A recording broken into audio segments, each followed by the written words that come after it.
Maraming nagsabi sa akin na nahihirapan umitlog yung mga inahin nila or pullets mga idol. So yun mga idol, ngayon mag-prepare ako ng pabaligo natin sa alaga natin dahil Sunday ngayon. Meron tayong sinusunod specific time mga idol.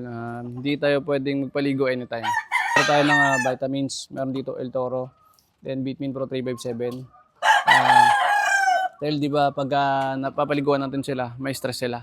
So, kailangan nilang makarecover sa lamig. So, kung nahihirapan sila mangitlog mga idol, kung nakakulungan sila or naka-cage, i-try nyo pakawalan 1 week. Paliguan nyo muna, pakawalan nyo, tapos hayaan nyo muna siya. Makastan ng iba dyan. Hawakan nyo yung inahin, then papaupuin nyo na lang doon sa lalaki. Tapos balik mo siya sa battery cage pag nag-iitlog na siya mga idol. So, kita nyo naman yung katawan mga idol, no? Bulto, dahil po yan sa El Toro. Tapos mapula-pula sila dahil naka-vitamins mga idol na Vitamin Pro 357. So pagkatapos natin mapaliguan ito mga idol, bibigyan din natin ito ng Vitamin Pro 357 para hindi siya ma-stress mga idol. So ito yung magandang hipor katawan sa mga inahin pag nag-iitlog mga idol.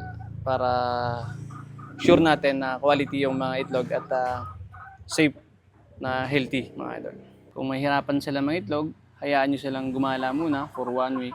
Tapos pag may nakita kayong maitlog na, paliguan nyo sila, then balik nyo sa kulungan. Tapos, yun, mas maganda, hawakan nyo yung inahin.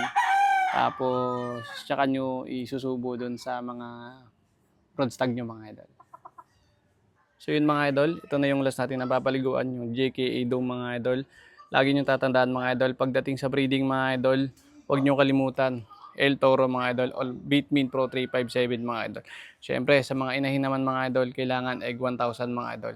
Yung El Toro ay nagpapalakas sa pagpakasta sa mga lalaki nating mga alaga mga idol. Hindi lang yun mga idol, nagpapabulto din ito ng katawan ng mga alaga natin.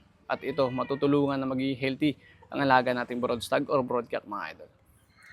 Bibigyan nyo rin sila mga idol ng Vitamin Pro 357 para hindi sila ma-stress at mag-kumpleto yung mga vitamina doon sa katawan nila. Sa mga inahin mga idol, huwag nyo kalimutan yung egg 1,000. Dahil sa Battlecock, lagi kang lamang.